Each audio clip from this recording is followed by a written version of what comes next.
Bom dia nação, sejam muito bem-vindos mais uma vez aqui, galera, no nosso canal Mundo Fly 8. Então, se você é novo, já vai deixando aquele like maroto, se inscreva aqui no nosso canal, ative o sino e também compartilhe nossos vídeos com seus amigos. Que vai rolar na Sul-Americana e na Libertadores. Com vocês aí, minha gente, tudo certo? Ei, Dani, abraço pra você, pro Pascoal, pro fã de esporte que está nos acompanhando. Aqui na altitude, tudo bem com a gente, né? 3.640 metros altitude aqui na Bolívia, aqui em La Paz, que amanhã o Flamengo vai enfrentar o Bolívar com esse desafio, além de todos os outros 7 desafios que o Tite não pode contar as ausências para esse confronto. Arrascaeta, Gabigol, Pedro, Matias Vinha, Alan, Wesley, baixa de última hora, Gabigol e Pedro ainda. Todo mundo de fora dando como montar esse Flamengo. Com a gente, né, Dani? Primeiro um beijo pra você, pro Pascoal, pro fã de esporte. Com a gente aqui tudo controlado por enquanto, né? Com os impactos da altitude. Pro Flamengo muitas dúvidas, muitos problemas para o Tite administrar. Uma equipe que não veio muito bem coletivamente e com muita capacidade na parte física, né? A Duda já falou, são 7 desfalques e são jogadores cruciais, decisivos. Sem Arrascaeta, sem Pedro, sem Cebolinha, sem reservas para as laterais, o Tite vai precisar encontrar soluções. Eu ouvi o Pascoal falando sobre um Botafogo mais físico, obviamente o Botafogo também tem muita qualidade. Eu olho esse Flamengo e vejo muita técnica, então acho que a melhor opção possível para o Tite amanhã é jogar com uma linha de 4. Um 4-4-2, né? Um time um pouco mais técnico para jogar um pouquinho mais próximo, um pouquinho mais agrupado, priorizando ter controle. Se for para um jogo de muita trocação, muito vertical, pode sofrer demais na altitude. E aí a gente já tem um provável time do Flamengo. Rossi no gol, na lateral direita o Varela, zaga formada por Fabrício Bruno e Léo Pereira, na lateral esquerda o Ayrton Lucas. Tem que ficar muito ligado com o jogo aéreo nesse lado esquerdo, né, entre Ayrton Lucas e Léo Pereira. O meio campo sendo formado, até que enfim, Léo Ortiz titular, pedindo passagem, a melhor opção possível, Pulgar, Gerson de la Cruz e na frente Luiz Araújo e Carlinhos. Eu, Fernando, entraria com Bruno Henrique, para ter um pouquinho mais de movimentação. Mas acho que o Tite está pensando em ter o Bruno Henrique como opção no segundo tempo, né, Duda? Pra ter esse fôlego também, viu? Esse Flamengo que tá vindo aqui pra Bolívia não fica em La Paz. Hoje vai pra Santa Cruz de la Sierra e amanhã, então, já vai. Muito apropriado esse todos os elementos da mesa. É exercer a liderança positiva. Exatamente isso. Muito bem. Mas trate as pessoas com igualdade. Se o senhor... ninguém está se recusando George aqui a estará estar aqui aqui. às 7 horas da manhã? Ele não precisa, você precisa. Por quê? Amanhã às 7 da noite na redação, por favor. Por favor, tá? O professor me concedeu o privilégio. Se não Amanhã, chegar aqui às 7 linha da de noite, passe não venha. repercutindo tudo o que aconteceu em La Paz. Obrigado, André, por favor. O Flamengo jogando pela sua classificação à próxima fase da Libertadores com o Bolívar. Tem algo mais a falar? Até amanhã, uma boa noite a todos. A gente foi lá no camarim, aí estamos conversando, uma coisa legal, aí ele começa. Titi, tototó, tututu. Tatatá, titi, teteté. Aí alguém perguntou, eu falei assim, esquece que ele tá com problema ali, né? Aí liga, de não sei o que, e liga, e olha o relógio. E ele não conta, não. Ele tá na fala hora assim, de mofar. Pedrosa, abre meu Twitter aí. Eu ao lado dele. Pedrosa, abre meu Twitter aí. Gente, aconteceu o pior. E foi bem na hora que a gente tinha acabado de sair do ar, não é, Venê? Foi exatamente a questão, como começar com o Wesley. O que aconteceu? Vamos lá, Venê? brincadeiras à parte, eu acho que é um assunto extremamente sério, porque mostra mais uma vez como a diretoria tem agido mal no mercado da bola.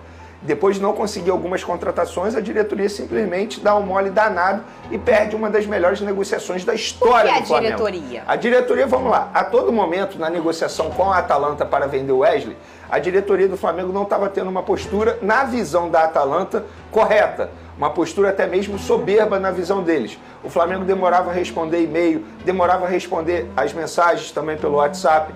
E quando respondia e-mail na troca de minuto, era sempre com alguma alteração. Por exemplo, na forma de pagamento. A gota d'água foi no último documento que o Flamengo enviou. A Atalanta queria a liberação do Wesley, óbvio, de maneira imediata, para correr com a contratação e ter o jogador lá na Atalanta o mais rápido possível. O Flamengo pediu autorização para ele ficar até o jogo contra o Bolívar no dia 22 e liberar o jogador no dia 23. Beleza. No último envio de documento, quando o Flamengo atrasou esse envio, horas sem enviar, e quando enviou, tinha uma cláusula dizendo que o jogador só iria se apresentar no dia 26. A Atalanta, ao ver aquilo, achou uma tremenda falta de respeito do Flamengo, simplesmente desistiu da contratação por conta desse excesso de soberba da diretoria do Flamengo, desistiu, comunicou ao Flamengo, a gente não quer mais o jogador, e foi atrás de um plano B. Mas por que a Atalanta não queria? Faz sentido. Por exemplo, se o jogador chegar lá no dia 26, dia 27, realiza exames médicos e é reprovado no exame, como é que a Atalanta ia ter tempo hábil para contratar um outro jogador para essa posição, tendo visto que a janela de transferência lá fecha no dia 2 de setembro, se não me engano. E, de fato, era isso que ia acontecer, porque o Flamengo hoje divulgou que o jogador está com uma lesão muscular. Imagina se ele viaja com essa lesão muscular, caramba, chega lá, a Atalanta reprova o jogador nos exames médicos e não teria tempo. O Flamengo ia ter o jogador de volta. Então, a todo momento, a postura do Flamengo, na visão da Atalanta e na visão das pessoas que estavam intermediando a negociação, foi uma postura soberba, porque eles achavam que a Atalanta em nenhum momento fosse desistir. E faz sentido o Flamengo fazer isso, sabe por quê? Porque o Flamengo só queria vender o jogador depois que tivesse um outro atleta para a posição bem encaminhada. O Flamengo estava no mercado em busca de um jogador para essa posição. Consultou o Kelvin, que está atualmente no CSK, o Vitinho, que está no Burnley da Premier League. Vários jogadores foram consultados pelo Flamengo. E o Flamengo estava tentando ganhar tempo para contratar um jogador e liberar o Wesley. Só que, na minha visão, isso já é a minha opinião, o Flamengo errou em tudo. Porque uma operação como essa, você não desperdiça. Era uma operação milionária. Repito, o Flamengo ia vender o Wesley pelo mesmo valor que o Botafogo, por exemplo, pagou pelo Luiz Henrique, que hoje é o principal jogador do futebol brasileiro. Era uma venda absurda e o Flamengo teve essa oportunidade. E além do prejuízo financeiro, na minha visão, ainda tem um prejuízo técnico. Sabe por quê? Porque o Flamengo teria a chance de contratar um jogador melhor ainda para a posição. Um jogador que poderia chegar para ser titular. Hoje o Wesley é reserva do Varela. E estamos falando de um Varela que nem goza de tanto prestígio com a torcida, por exemplo, que a todo momento é contestado. Então, novamente, uma bola fora da diretoria do Flamengo. E para contextualizar aquilo que o Pedrosa brincou aqui agora, a justificativa do Bruno Spindel, diretor executivo do Flamengo, para não ter vendido o jogador, é que no Flamengo não é várzea, que eles não iam liberar o jogador sem contrato assinado. Gente, isso acontece em qualquer negociação com o clube do exterior. O jogador, ele só assina o contrato depois do exame médico. Como é que ele ia realizar os exames médicos aqui? A Atalanta queria ver o jogador de perto. Claro. Ele ia realizar o exame e depois assinaria o contrato. Isso é praxe no futebol. Isso é praxe no futebol também. Não só de salário e também de luvas, mas também teria o custo da transferência. Nesse caso, não teve custo da transferência. O Flamengo negociou e pronto. Então é o seguinte, eu entendo quem acha caro, eu penso, acho que o Michael chega, beleza, vai ter a paciência da torcida, já falei isso aqui no outro vídeo, mas não acho que é um jogador para resolver os problemas do Flamengo no setor ofensivo, longe disso. Não acho que será o herói, tá? O herói sem capa do Flamengo, não acho. Mas acho que é um reforço que o Flamengo teve que correr por conta da lesão do Cebolinha, é um reforço para, entre aspas, dar um cala-boca à torcida, tá vendo? A gente trouxe um jogador que vocês queriam. Agora é ver se o Michael vai conseguir ter o mesmo sucesso que ele teve na última temporada dele com a camisa do Flamengo, porque o começo dele no Flamengo foi horrível, terrível. Eu critiquei muito a contratação dele aqui no começo dele, eu vou ser sincero. Mas depois ele se adaptou, ficou feliz, teve até um assunto extremamente importante, delicado, que ele trouxe à tona, que ele teve depressão no período dele de Flamengo. Então é um jogador que deu a volta por cima no Flamengo.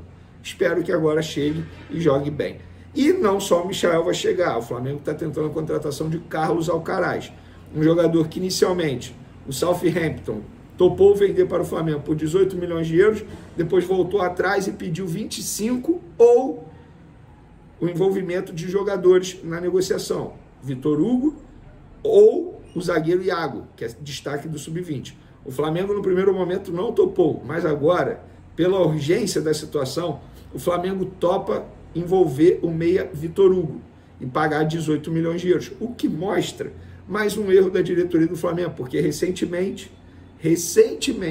o Flamengo recusou propostas milionárias pelo meia Vitor Hugo, o que eu achei um erro.